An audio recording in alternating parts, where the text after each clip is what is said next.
All right, we're on. Sweet. Can you guys hear me? Hello, everybody. Yep. All right. Well, I appreciate you guys hopping on and chatting. I thought it'd be fun to have both of you guys on, and we can kind of just go really in any direction, but I wanted to focus a little bit on nationals, how you guys felt about that. And then, there's always new people coming into the sport.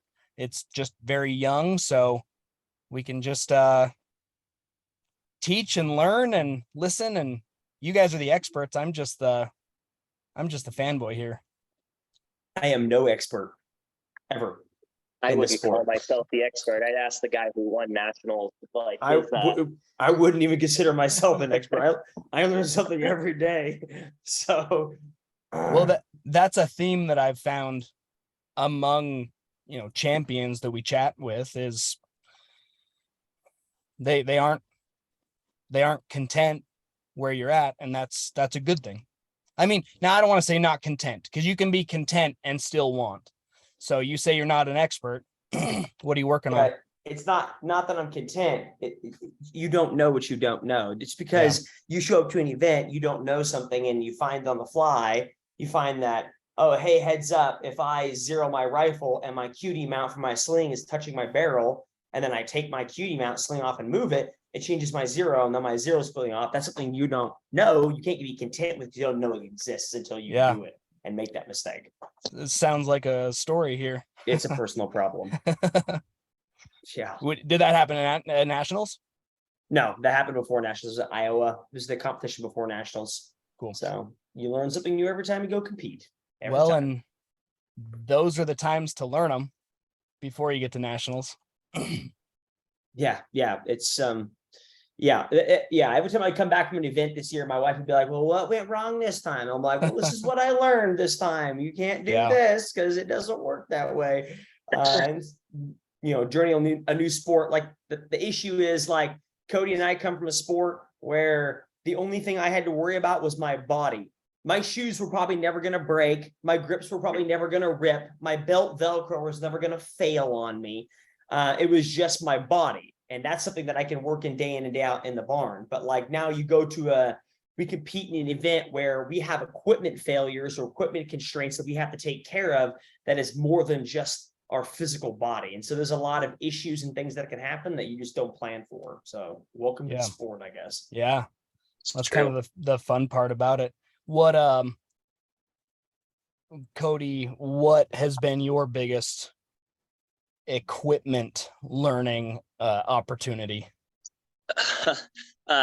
Equipment, I haven't really had a whole lot of malfunctions. I've been pretty lucky. But yeah, kind of like Jacob was saying, like I was having a small thing with my rifle at nationals where for whatever reason, the first time I sent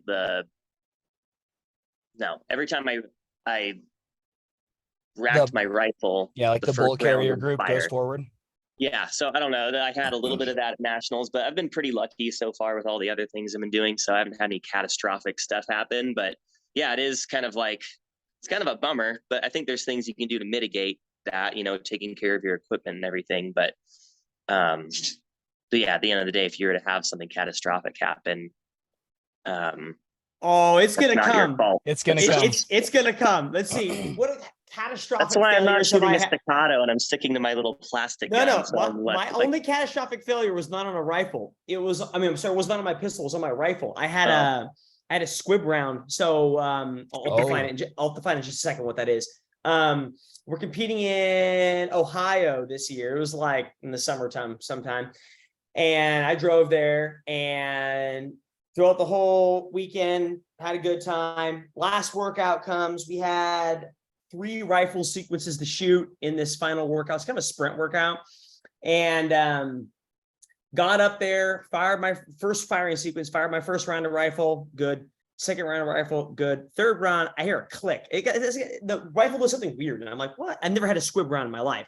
And I was like, I don't know what this is. And so I keep trying to fire this thing and it's not working. It's not charging. BCG isn't seated correctly. Everything's messed up. And I'm like, I don't even know what's going on. So I open up my upper, flip it open, look into it. And sure enough, I've got a freaking round stuck in the middle of my barrel, right? It had enough powder to get it halfway through my barrel, but not enough to leave, right? So it's Ooh. just stuck there.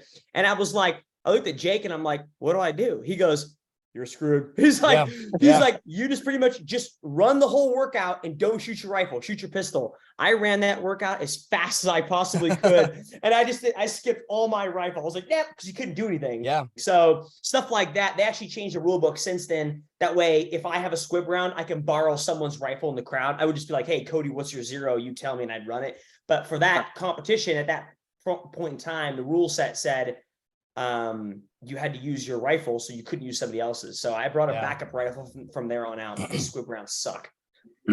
My worst one so far, which is my fault for not running the full magazine before we went to compete. It was one of my first ones. It was in Price, Utah, and this is a couple of years ago.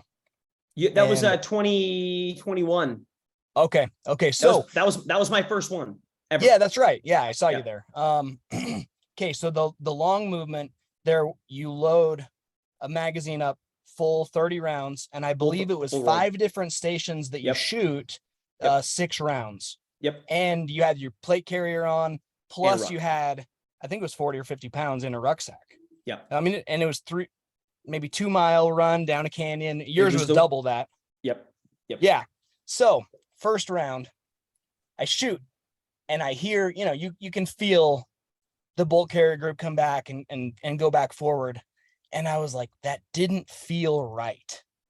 So I go to shoot again and I hear click. I'm like, what the heck? So I look around, didn't come in, pop my magazine, and it's just jiggling. And I'm like, what the crap? So it had the chaser got stuck at the bottom because I had fully filled the magazine, which magazine should be okay, right? You should be able to fill 30 rounds in, but I had not checked it. It was a new company that I hadn't used. They sponsor me now and they fixed their stuff, so that's good. Look, you couldn't pay me enough money in the world, Tyler, not to use a Magpul magazine. So I don't know what company you're using, but we should bash them right now. Yeah, well, okay? I do agree with you. They have fixed the issue now. Do you clean your rifle magazines? You could pop them and clean them with that big old black brush thing? Oh no, it was the magazine. It was a manufacturing failure. Like it was 100%. The magazine was on them. The not checking the magazine was on me.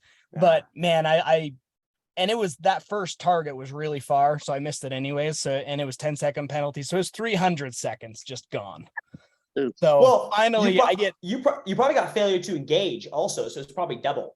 Probably, yeah. You didn't engage targets; you just left them, just ran. Yeah. Which I don't know at that point if they had that rule in, but it was maybe just kind of like halfway through, he's like, really, dude, just go run. Like, there's no point in you even trying at this point. I'm like, I agree with you. So I will bring back up if we have an event that has 4 firing sequences. I will bring 5 magazines for every weapon system. Yeah, I will carry it, or even better, if for your perspective, I would carry those magazines for that. I'd carry an extra one. But if we have to come back for multiple rounds, I will have a 5th rifle and a 5th pistol at the start line of the competition. That way, if I need it, I don't want to carry it, but it's not fair for me to leave at the firing line. So I will run back and grab it, because that has actually benefited me a few times. Because sometimes, no matter how many times you clean it, your spring and your magazine will just decide, I'm going to take a break. I'm not working for you today. That's kind of the fun element about the sport, though, is, like you said, not. You guys both coming from CrossFit, it was your body. Well, now, it's multiple other things that aren't completely under your control. I mean, they can be up to a point, right? Like if I would have checked my magazine, then that's on me. That reminds me of when you guys were like early on in your CrossFit days. You ever remember like you get like the free pre-workout samples or anything with a like a competition, and you always have the people that would try it and they've never tried that pre-workout before or anything. And then I remember Sam Quant. I don't know if it was the first time Sam Quant tried a certain pre-workout, but there's a picture of him like throwing up on the competition floor at regionals in 2015. I still make that mistake. They'll send us free samples to the gym and I'm like, this one looks good. Let me look through the ingredients. And then, man, something hits different. And you're like, that is try in competition for the first time. That's exactly how you pop positive for a drug test too. That's why true. I stayed away from that crap. Yeah. Well, I mean, see, we're gonna say luckily I'm not at that level where it matters. So no. You think they'll ever test in the tactical games? Yeah, yes, they will. I bet Cool. you they do it this year. Yeah, Sweet. Jared actually talked about doing it this year we just had. He talked about in the beginning of the year. He actually announced it on a podcast. He was going to drug test the top 5 male and females Cool. in only in the elite division. Because personal Yeah. opinion, if you're 50 years old and you want to take something, I don't give a crap. You do Yeah. whatever you want to do to survive. So you just happen to be out there. But for some reason they didn't test. I didn't actually ask him why. I'm sure he can speak on it at some point, but I would imagine by next year we're going to test. I think his rules are if you test positive, you're out forever. He's not looking at a 4-year ban, which I would prefer. Yeah. At this rate, Cody and I are in a sport that I wouldn't take drugs now. I would have taken it for the last sport I was in, if I'm being honest. Yeah, that's true. Yeah. No, and so that means we have to start cycling off now, right? Unless there's a drug for shooting better, then I'm all ears for that. You need like the what was that movie called? Limitless. Oh yeah. Give me one of those. Yeah. I mean, I guess maybe Adderall, but no, it makes you shaky. No, I mean, have you ever tried? This is a good question for both of you. Have you ever? So, you ever drink a lot of caffeine and try to shoot? It is. You're right. The worst. I'm okay with rifle, but as soon as you're like, I'm gonna shoot this accurate pistol shot, you're like, yeah, I can't do this. So like when I compete, I don't take next to nothing because it is terrible for trying to. Do you drink coffee regularly, Jacob? I do. So I drink a lot of caffeine regularly, but then when I have to, because of CrossFit and work and crap, but when I go compete, I have to dial it down because it's like, yeah, I'm not seeing what I want to see. my first couple tactical games, I used some pre-workout, but after that I stopped because I mean, really, what are you trying to do? You're trying to balance the fitness and shooting well. So if I'm popping my heart rate up and trying to keep it down, there's really no point. So maybe a non-stem just because I'm trying to get in my creatine or whatever. I have some beetroot powder and creatine in my non-stem pre-workout, but yeah, competing tactical games, I do actually stay away from it. Yeah, I don't think I would ever feel the need to take anything before the main workout. You need to sleep less than Cody. Come spend a week with me. We will chug pre-workout and together just hang out. How has your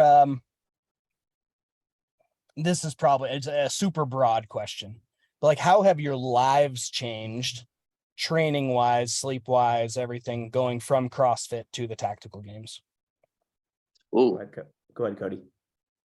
How has my life changed? Yeah, like a lifestyle, let's say, because I mean, unless the tactical games has changed your life in some way and some relevant I can't talk.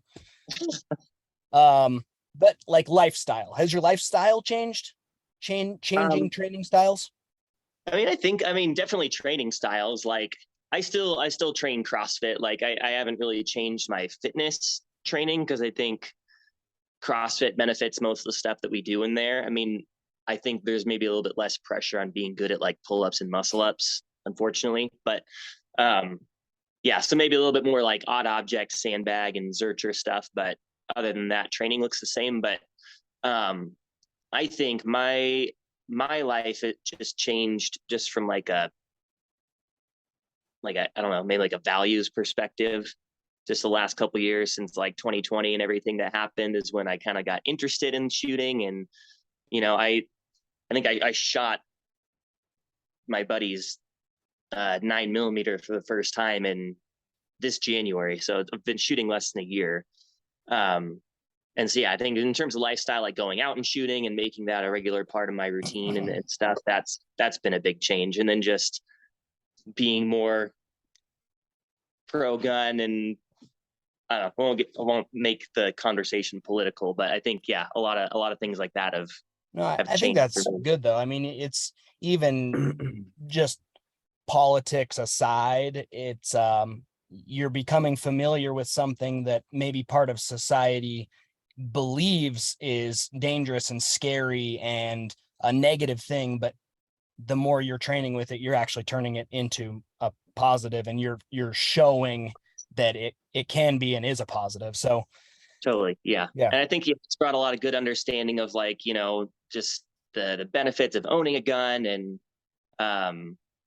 it takes the taboo and like you were saying, the fear out of it. And I think everybody should at least shoot a gun and just go through the process of knowing how to handle it safely. And I think if people did that, it would change a lot of people's opinions. But yeah. Have you taken your wife out shooting much? Me? Yeah. Have you taken your wife out shooting much? We've talked with the idea of her maybe doing a partner tactical games together. Heck yeah. She needs to shoot more, and so I got a new gun like a couple weeks ago. I got a Canic, and I Sweet. think the slide release was a lot stiffer, and just the slide in general is a lot like rode forward faster, and she pinched her finger and she hasn't touched it since. Oh no. So it bit me. yeah. Like it's an unsafe thing to use now. So I don't know. I'll see if I can talk her into doing that. But yeah, I'd still love to do a competition with her, and she seems open to it. So That's awesome. That's really cool. How often are you trying to get out and shoot? like once a week. Yeah. Cool. I just started something called Bi-Daily Dry Fire. Oh, good. And it's twice as good as what Jacob does. So do that Dude, more than dry live fire shooting, is but underrated. It's so Hey, good. It's quality over quantity. I don't care about your quantity. I would say it's quantity over quality for CrossFit back in the old school days, but whatever. that's totally true. Yeah. How about you, Jacob? How have things changed? There's no there's really no comparison. Actually, that was funny at nationals this year. We had first day we had some it was a heavy event. Wasn't very heavy. We used some moderately weighted items back and forth, and then we went and ran honestly the hardest ruck run I have ever done in my life. And then we got done and we had 2 hours, then we had to go back to a CrossFit gym and do some kind of anaerobic threshold training on ski, bike, row. And we got done with the run. The run was tough, man. I mean, I was laying on the ground thinking, this is rough. And everyone's complaining. They're so this is so hard. And I looked at everyone, I was like, you guys don't understand. This is every day at the CrossFit Games between every event. This isn't just most of the events we do there are hard. You can make them as hard as you want, but it's totally up to you how hard you want to go with the tactical games because you still have to shoot. But so training for me, I still have a teenager that I coach in the barn. I'm still at the barn every day doing CrossFit. Which she's doing great, by the way. Yeah. And so I still do all that, but and then I tailor it every now and again. Instead of power cleans, I'll do sandbag cleans or whatever. But training's training. I mean, not a whole lot of change. My wife does not shoot with me. She calls me a G.I. Joe. She makes fun of me. And so I will never get her to shoot with me. So it will never. Well, then that just means you've got to continue to be manly and protect the ranch. Yeah. She will never shoot with me. So slightly off topic. Do you guys do any hand-to-hand stuff? Do you do any jiu-jitsu or judo or anything like that? To just be even more of a man? I box midgets. That's all I do. Good. Yeah. Josh Bridges. They're good to box because the center of gravity is lower and you gotta work your magic. No, I did boxing for about 8 months and then that's right. Because you were. No, I legitimately did that. You did. Because that I remember. Yeah, I did it for 8 months and then I haven't done it since. So we don't actually have where I live. We don't have anything nearby of that sort of nature. So what do you guys have planned for next year as far as tactical games?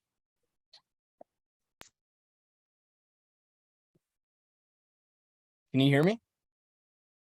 Oh, am I back? Yeah, okay, I can hear you. Sorry. You're good. I turned my Wi-Fi off because you guys kept cutting out. So hopefully that's better. Well, we can hear you now. Okay, cool. Did I miss anything? Dude, you missed everything. No. Dang it. I knew it. What I what heard do that you you have? guys were talking about boxing midgets. That was the last thing I. Well, yeah. What do you have planned as far as competing next year? In terms of like what events I'm going to. Yeah. We're thinking about Utah right now. I would like to do the one in New Mexico, but I don't know if we'll be able to pull that off in time. But Utah is looking pretty for sure, and then that just kind of waiting to see what other events they announce. I really wanted to do another event in Bend. Yeah. But with the laws that have been passed recently, I don't know if that's going to be realistic for them. So What's been passed? I didn't hear anything. Oh, so in Oregon, they did a high capacity magazine ban, so same as California, so 10-round capacity. And I don't know the stipulations on them. I think you're still allowed to own them, but in terms of like using them like a competition, I don't know if that's going to be a legal thing. And then the really crappy thing, there's a background check line that is 6 months long right now to buy a gun because everybody was like panic buying. And now you have to apply for a permit with like the police department, have an interview and safety training to get like a permit that allows you to purchase a gun. And then you still have to do like the background check and everything that you normally do. So it's making it really difficult to buy a gun. Yeah. So we'll see. Everybody in Oregon's keeping up on it Yeah. to see what happens. But Everybody outside of yeah, Portland it's a bummer is. because I would love to. Yeah. Yeah. Yeah, everybody Dang, man. outside of on this side of Oregon is bummed about it, but it's whatever. I mean, there's plenty of other competitions that we can travel for. So, but yeah, it would be nice to have another local one. Yeah. It was even good for us. We could just, 4-hour little plane ride over there, and it was easy. So and it was fun. It was fun to go over there and meet the people. Nice and hot. So if you go to Utah, we're headed to Utah as well. What about you, Jacob? I have no idea. I'm only planning like a day ahead of my life, pretty much. So I haven't even looked at next year's schedule. So, Cool.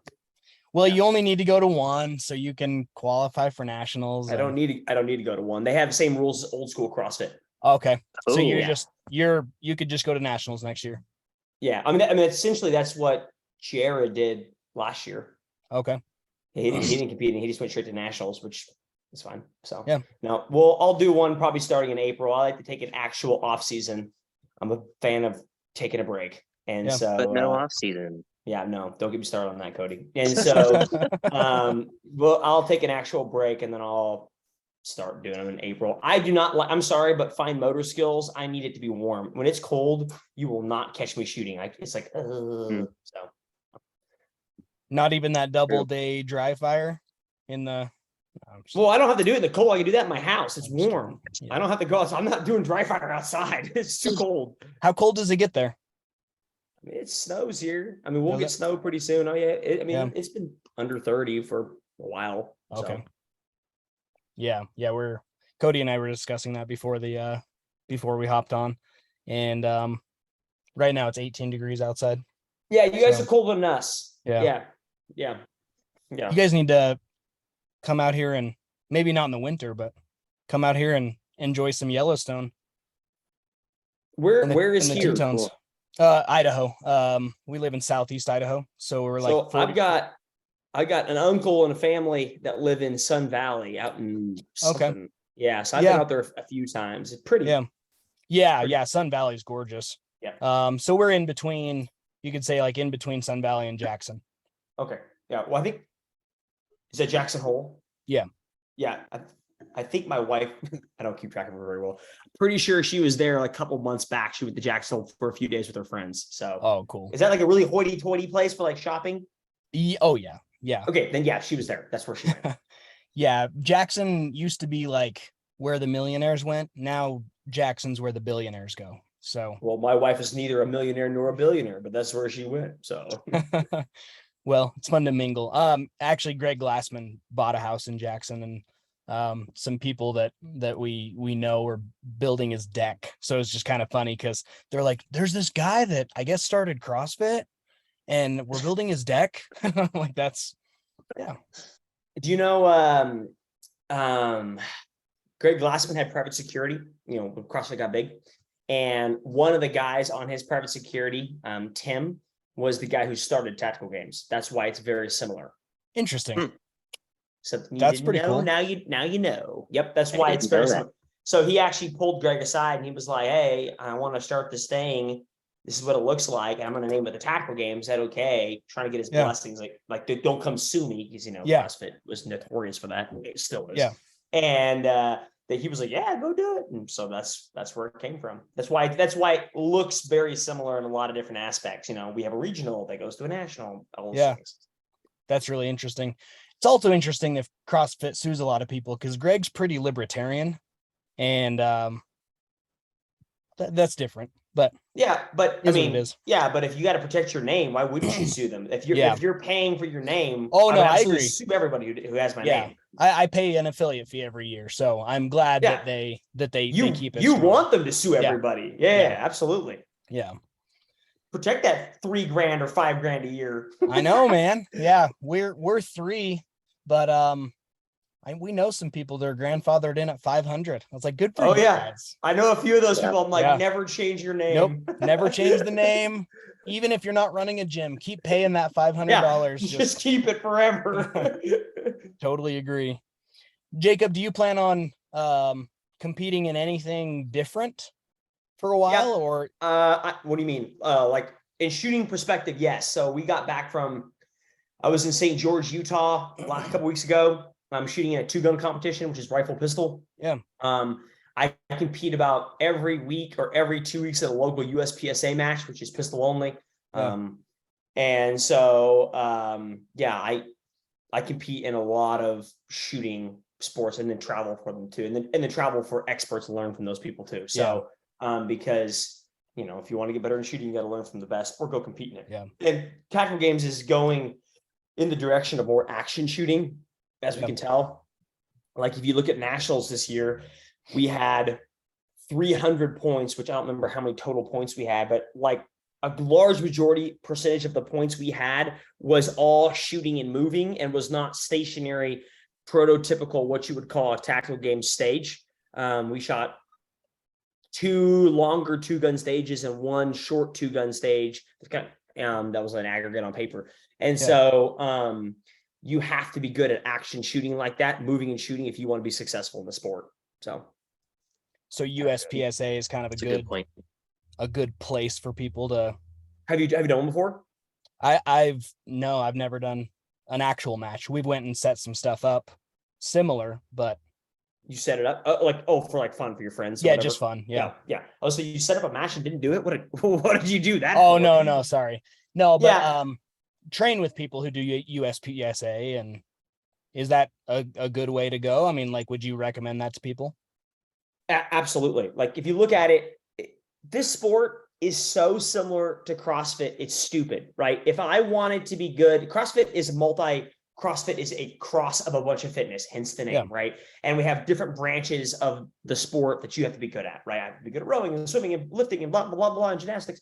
And so you need to go off and actually find someone to help you in those areas. One of the branches that we focus on for Tactical Games is your ability to move and shoot, and to shoot targets correctly, accurately on the fly. And so going off and doing other sports is the same thing you would have done in CrossFit. So if, you see CrossFit Games athletes go off and do triathlons. Why? Or go off and do these races. Why? Because they want to go test themselves in an area to improve at it. They all do, lifting, Olympic lifting meets, or whatever the case may be. It's the same thing for Tactical Games. You need to be going off and testing USPSA, IPSA, all the 2-gun competitions, 3-gun competitions, PRS, you name it. IDPA. I don't know what I said the second time, but you need to be going off and doing these events, because it'll make you a better athlete and because like if you sit there and all you train for is shooting a little circle on a wall, you are ultimately only going to be good at like 60% of the shooting that we do. Yeah. So you need to be able to move and shoot. That's awesome. Yeah, I like that. That's cool. I did. Cody. Oh, sorry. Yeah, go. I was just going to say, I did the USPSA before I did any Tactical Games. And I thought, the training value that I got out of that and how helpful people were, just one from watching them, and two from the advice they gave me was like, I'm going to do every local one that I can. I wish I had one every week like Jacob, but And mine's indoor too. The floors are slippery, yeah, but it's super we nice. that's why we have like steel matches here because it's freezing outside. Yeah, we sit yeah. by a little chimney while everybody goes and go out and shoot steel for 30 seconds and get back in the fire. But yeah, all that stuff is super. I've found a lot of benefit in it. But isn't that cool too about the community? Just the people there. They're like, oh, this is what you got. This is how I'm gonna help. What do you need here? This is the best way to do this. Like, it's such a good community of people. That is not everybody, though. There are bad apples. So when I started shooting, there were some people that told me to stick to CrossFit because you're never going to be good at this. I wrote their names down, and I have now gone to competitions they've been at and beat them, and looked at them and said, "Yeah, you remember what you said, boy." Revenge is a good thing to make you be better. Don't close your ears. That's Cody. awesome. I love that you wrote the names down. That's yeah. But yeah, like the community, I think I had a similar perspective that Cody had. When you show up to a USPSA match, if you have good people, I showed up, the first thing I said was, I have zero clue what I'm doing. Someone help me out. Which ones am I shooting? And they're like, any target you see, shoot it. And I did that. And at the end, they're like, well, we didn't mean shoot the white ones. And I'm like, well, you didn't say that. So I shot them all. So it's just good fun. It's good training. And the big thing for most people is you need to have trigger time under duress. You going and doing trigger time in your local range is not going to carry over the tactic game as much as you think, because as soon as you have that shooter ready, stand by, that people freak out and immediately forget what they're doing. It's like a 3-2-1 go call for CrossFit Games. So yeah, definitely. And you see that in the aggregates all the time. As soon as that goes, that beeper goes, you know, and they said to engage the right target, people are engaging the left target. It's interesting. What's been I think that's a whole skill in and of itself. I think sorry, go ahead. No, go for it. I was just gonna say, I think that's a huge skill that I don't know if Jacob would relate, but I feel like that carried over a lot from CrossFit, of like the skill of being able to remain calm under like the pressure of that. And knowing, like, you know, the shooting aggregates, I'll literally rehearse it in my head like 50 times before I actually go. So it's dialed in, and being able to remain calm even when the beeper is going off, I feel like is a good advantage that I had just because of the background doing CrossFit and coming into tactical games or USPSA or whatever. Yeah.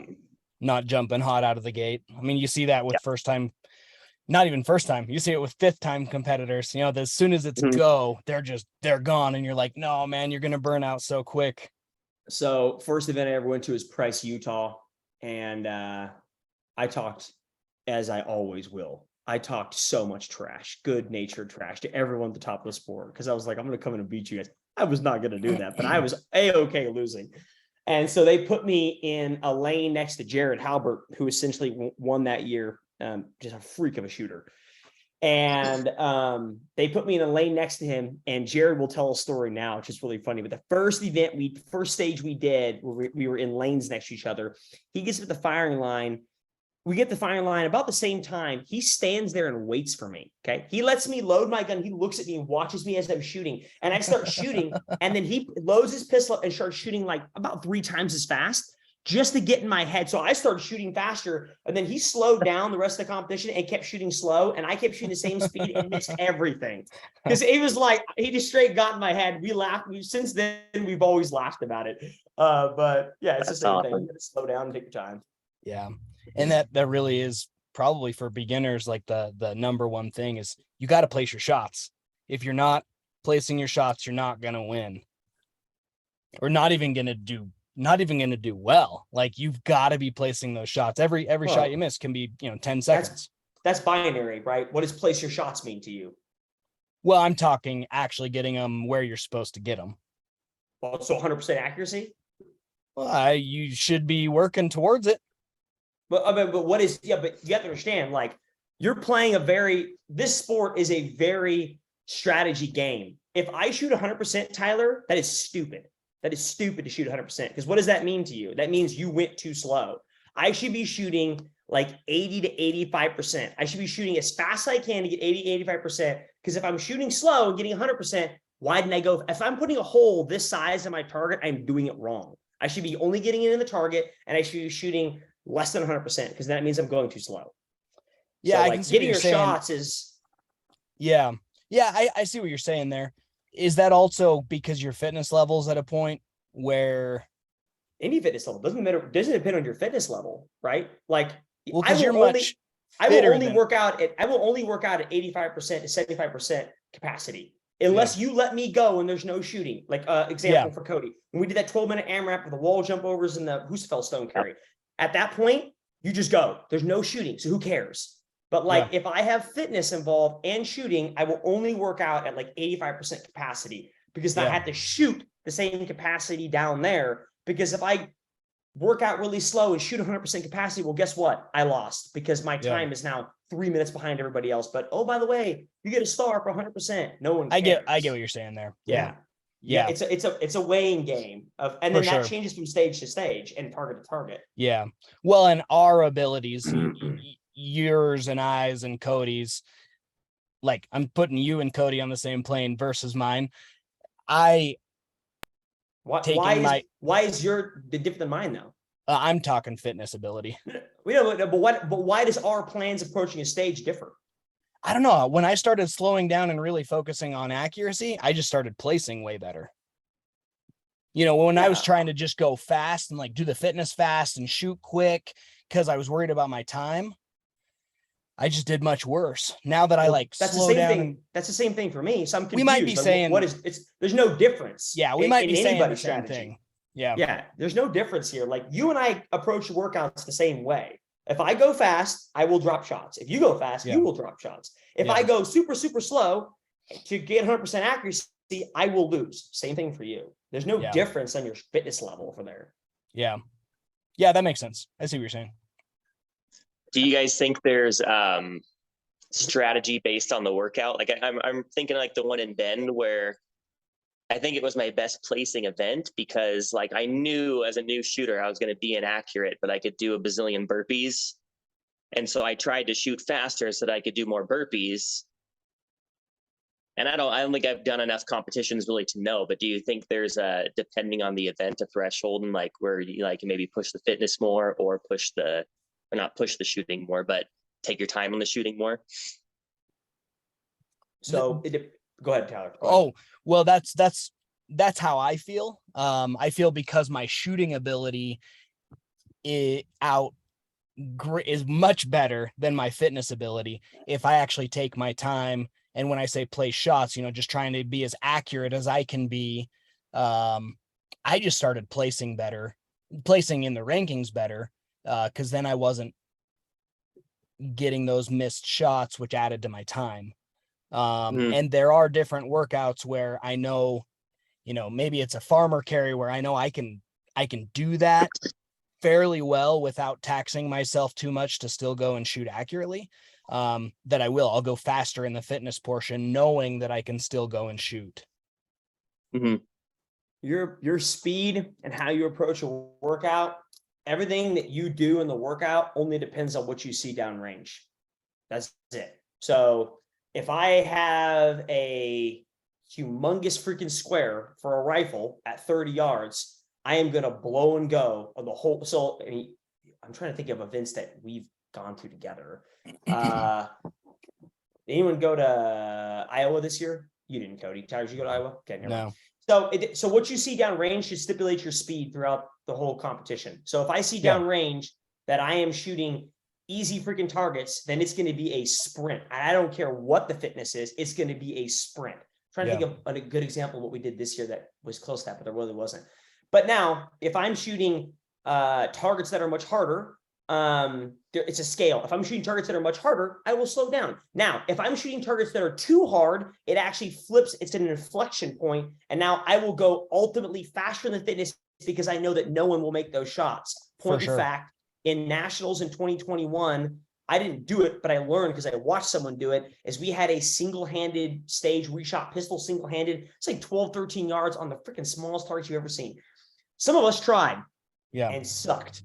Yeah. So one guy went up there and just straight Nintendo that, was like, and just like had a fantastic time. Probably didn't even miss that much more than me, and overall won the workout because he was smart. He's like, oh, no one's going to make that crap, so who cares? You know, I can shoot 20% accuracy if I just launch shots down range. And so really, I don't care what the fitness is. Only thing that determines your speed is what you see down range, either distance, because we obviously get 20 seconds per shot over 200-yard rifle, and then what the pistol shots look like. So yeah, that's all it is. That's a good point. Yeah, that makes sense. I'm learning a lot. Me too. That's why we do this. Yeah. You're like, hey guys, just go on a podcast and let Jacob just explain things, and we're just gonna Yeah. Just tell us all your secrets. yeah. So I mean, we do have to, really kind of see who won nationals. That's Yes. the proof is in the pudding. So, or if you're Joe Biden, what does he say? The proof is in the, and then he couldn't think of the word pudding. Anyways,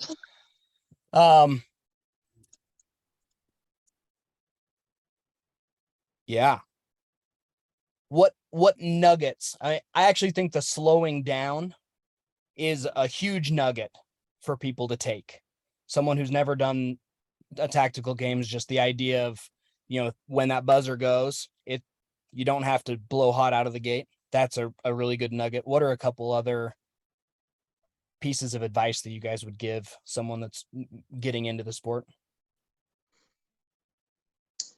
I guess just speaking from my experience, like I was thinking about, because I only did 2 competitions this year. And so I knew this year was going to be more just like dip your toes in the water and see if it's something that you can do and if you like it kind of thing. And I don't know, I think if I were to give anybody advice about the first one, it'd be something like that. And the way you approach, USPSA for the first time, like don't be concerned with going fast, like you said, but, safety is number one.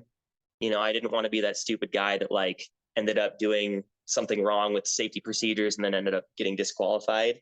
And then, just enjoying yourself. And, then once you decide you like it, what I'm trying to do now is take a lot more seriously this year. And you can start pushing the pace, but taking it slow and enjoying yourself, I think would be, if somebody was like super duper new, that's what I would say. I feel like it worked out well for me. So this is the new folks. Is that what it's for, Tyler? Yeah. Yeah, you're just gonna use what you got. So a lot of people will show up and think, not show up. They'll say, hey, I'm gonna go to this event. I have a lot of people that come out to my barn all the time. Like I have someone like about once a month comes out and says, hey, I want to come out for a few days. I've never done this before. Can you give me a pretty good walkthrough? And they will show up with the gear they have in their house. They've got a crappy Glock, off the shelf Bushmaster, or whatever the case may be. And they'll show up and be like, okay, so I need to like change up my pistol, change up my rifle. I'm like, no, you just use what you have, take what you have there. And then, oh, by the way, when you're there and you see someone that has a different pistol or a different rifle, ask them, hey, you okay if I try your pistol, dry fire it to see how well it works? And why do you use the things you're using? Why do you run a light on your pistol? Right. Why do you have why do you have this on your rifle? Whatever the case may be. And you'll learn by going there. So usually what I tell people, new folks, is just use what you have. Don't go off and buy some stupid expensive pistol because you may not like the sport. Yeah. Or you might just need to start with what you have. And that's what I did for a majority of last year. Is I just used production pistol, production rifle off the shelf from Cabela's and ran it, and it functioned great. And the nice part is it never broke down on me. As soon as you buy a Ferrari, when it gets dirt in it, does not function like a Ferrari. So with that old Subaru, that sucker will work forever if you throw that in the dirt. So yeah, I like that a lot. What about the individual who's done a few tactical games, they've placed okay, but they want to take it to the next level? So Cody. If I was going off everybody told me at nationals, you have to buy a Staccato. Well, I started placing much better in the rankings when I bought a Staccato, but really, yeah, I did. People almost had me talked into it, and I was like, I feel like my skills can improve so much more before I can justify spending $2,000-$3,000 on a pistol. But my skills can still improve too, but it made it, you're literally buying accuracy. And I mean, Jacob would know with an Atlas, you shoot an Atlas, right? You're literally purchasing accuracy. They're incredible. So Jared Stevens did his first event in Ohio with me, and he shot Glock, I think. And his pistol accuracy was probably pistol, not rifle, pistol accuracy separate, was like 30%. Okay. It was pretty dog trash. And he borrowed and used Nick's staccato for Iowa. He did a team event with his wife, but he did still a shot pistol. It went up, and he didn't touch the staccato at all. He showed up to competition. Nick handed him a staccato. He used it for the first time. Never touched it. I didn't even dry fire the darn thing. Freaking stupid. Showed up. I think he shot 80% accuracy with this pistol.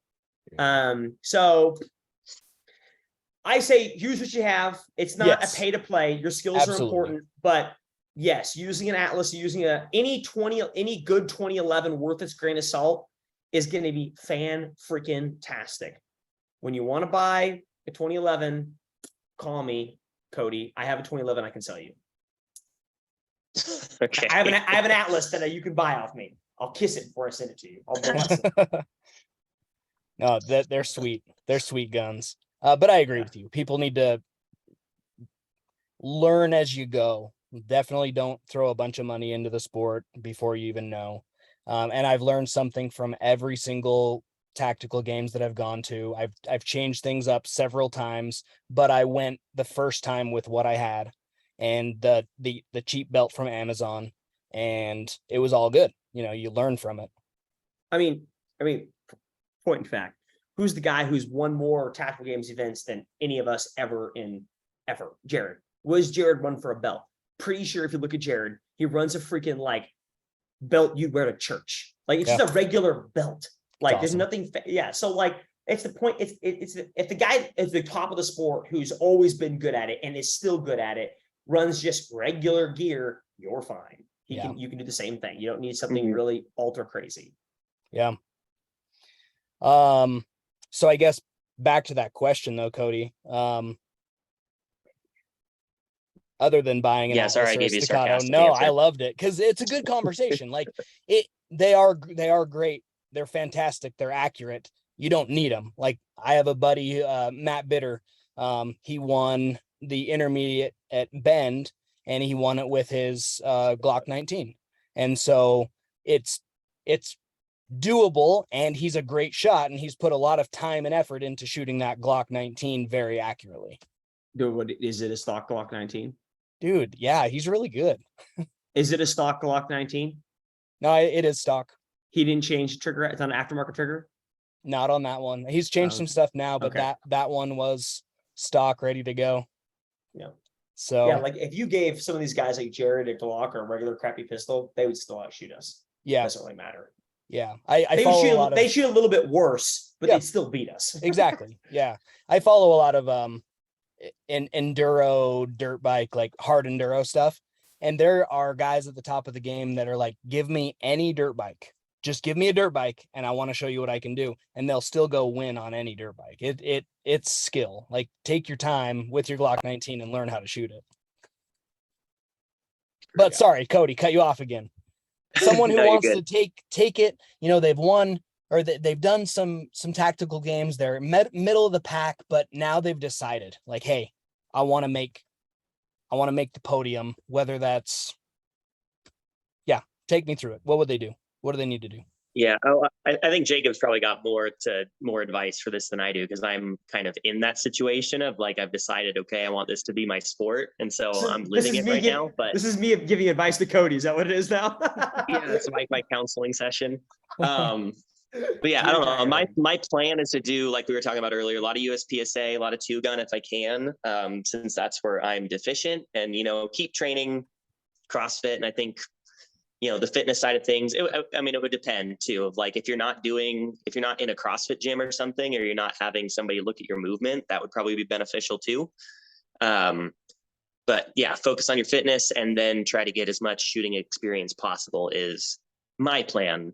And then, trying to surround myself with people that know more than me. So a couple of the buddies that I competed with have competed in 3-gun for a long time. The guy that taught me how to shoot was a Green Beret. And so, yeah, kind of the same thing that you want to do with CrossFit is surround yourself with people that are better than you, and you'll probably rise to the level of the people around you. But that's my plan. All right, Coach Jacob. Okay, so this is someone who's done a few events and wants to get better. Well, the first question I have is, what are you doing now?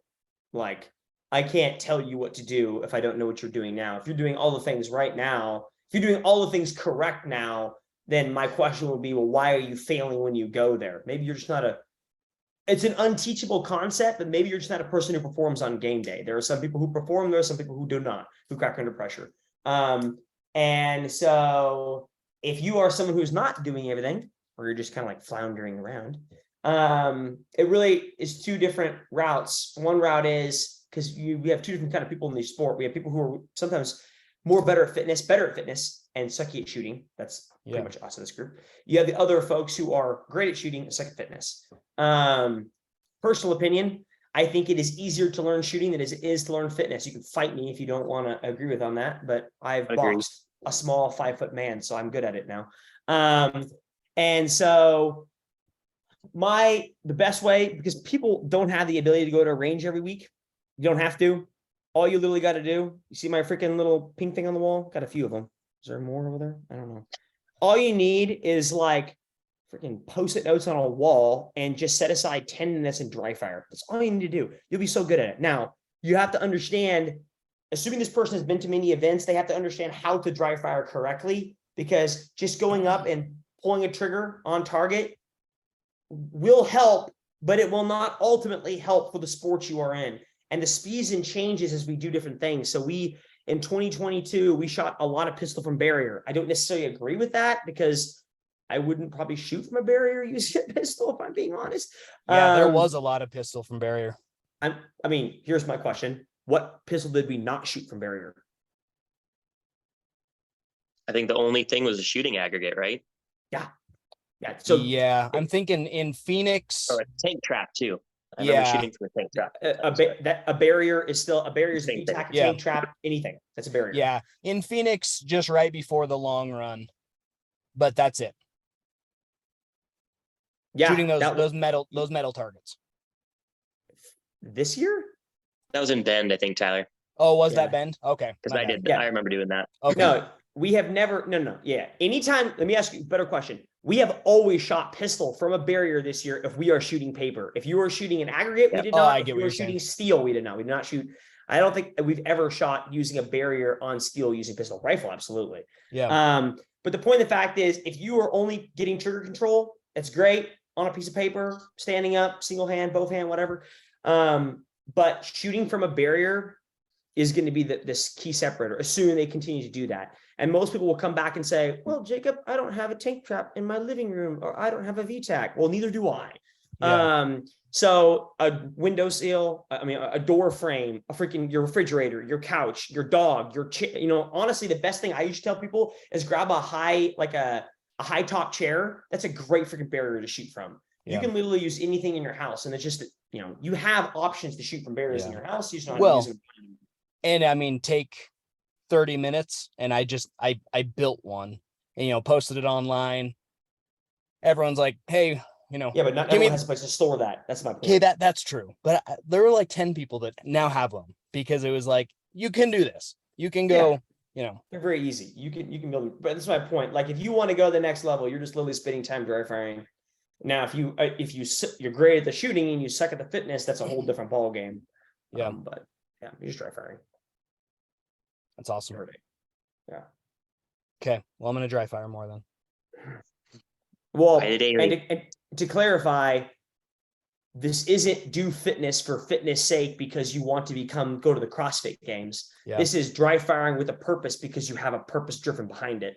If you just show up every day and you're like, cool, I'm going to film myself doing more reloads.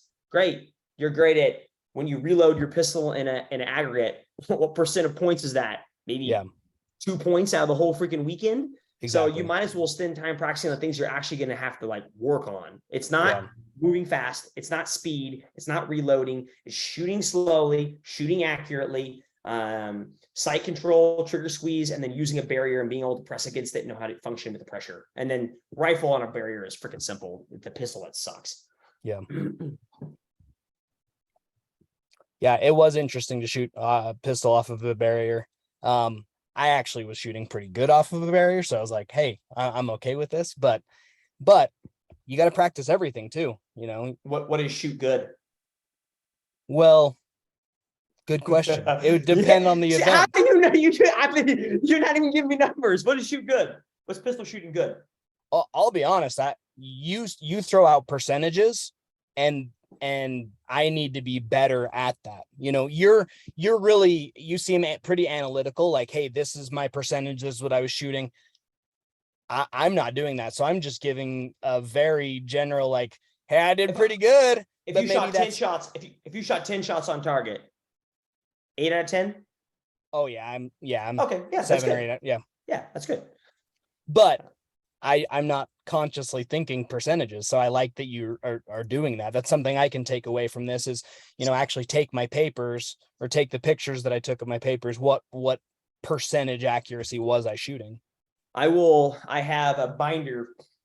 Take notes, Cody. Here we go. I'm gonna give you free advice. I have a binder of targets. Like, you know, they're like sheets of paper, right?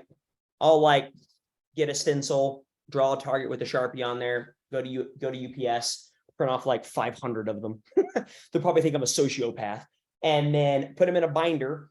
And then I will shoot those over the course of the next couple months. And then I will keep them sliding in the binder, and I can show progress over time. And then I will write down notes for every single one. Hey, for this one, you know, like when you're shooting off, the way you shoot off a tank trap and the way you shoot off of a barrier, a flat wall like a VTAC is completely different than how you put pressure against it. For a VTAC, you are pressing against it. For a tank trap, you're pulling against it to a degree.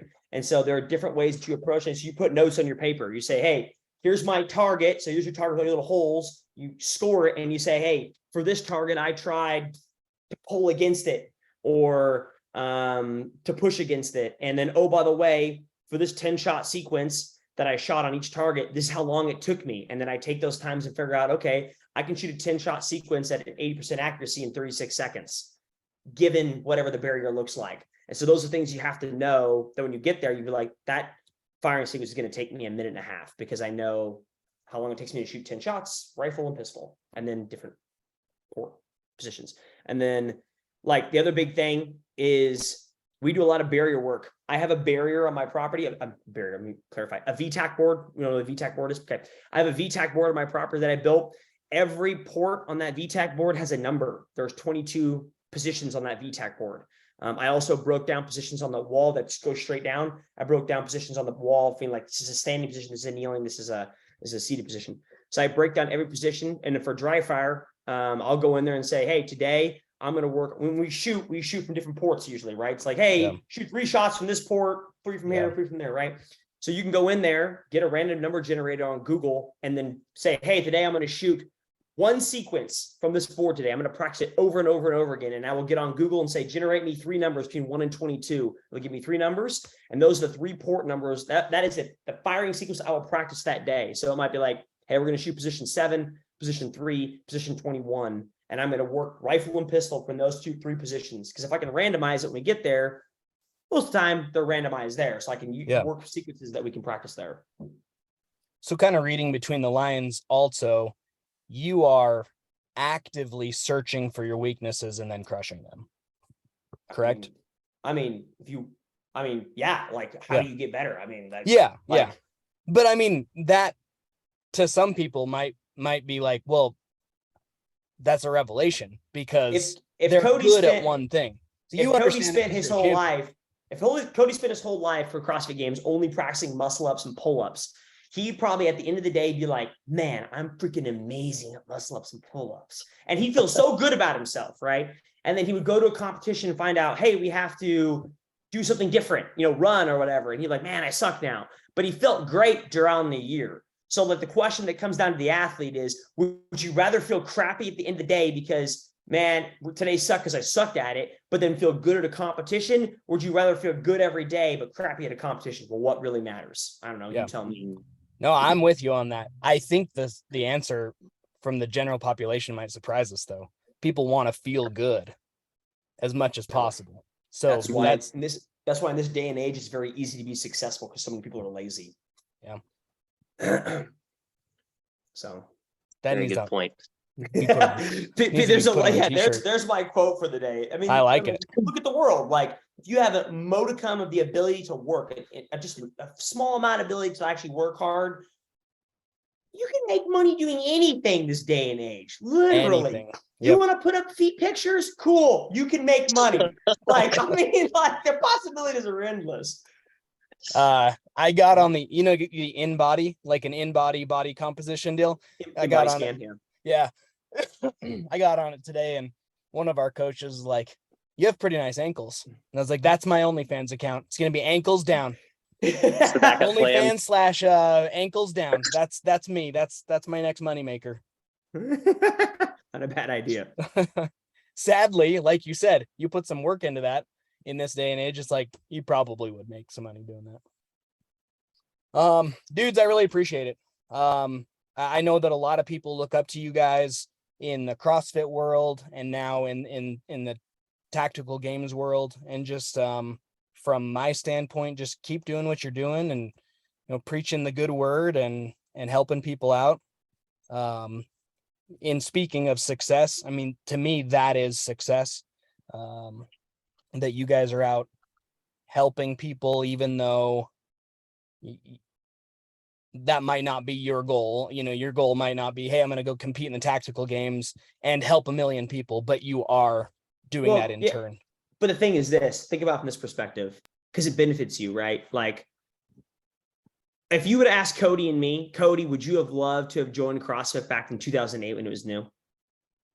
Yeah.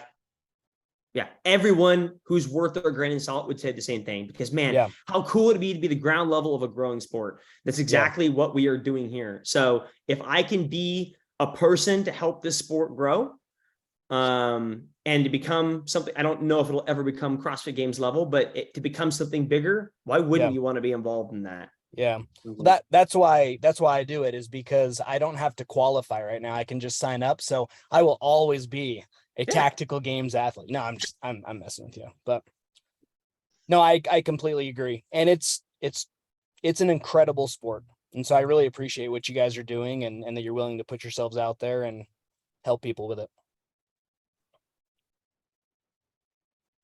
I don't feel like it's hard because I'm enjoying it, but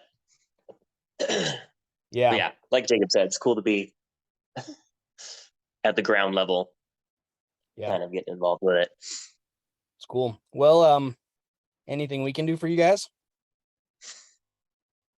I don't think so. I was going to say, I think this is officially the podcast that I've been on the most times now. So I actually think both of you. Thanks for having me on so many times. Well, thanks for being willing. I appreciate it a lot. And every time either of you guys are on, there's pretty much the most response comes from it. So thank you for helping me to grow the podcast. And then, I mean, hopefully in turn, it's just mutual benefit for everybody. So yeah, all mutually beneficial. It's good. Cool.